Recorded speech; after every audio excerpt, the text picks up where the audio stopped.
அத்தை, என்னத்த நினைச்சிட்டு இருக்கீங்க நீங்க? How do I tell you? நானும் வயசானவங்களாச்சே, எதிர்த்து பேசக்கூடாதுன்னு அமைதியா இருந்தா உங்க இஷ்டத்துக்கு என்ன வேணாலும் பேசுவீங்களா? அப்படித்தான் பேசுவேன்.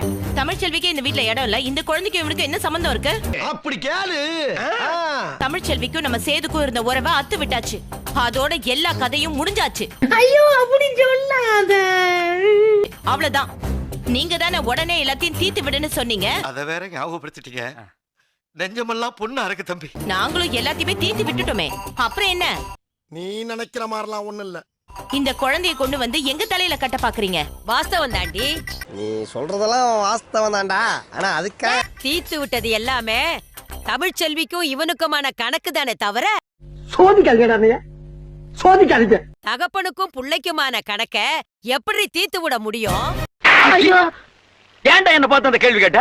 என்னதான் புருஷன் பொண்டாட்டிக்குள்ள 1000 பிரச்சனை வந்துட்டாலும் தகப்ப இல்லன்னு ஆயிடுமா? ஜோக் இல்லையா? இல்ல புள்ள இல்லன்னு ஆயிடுமா?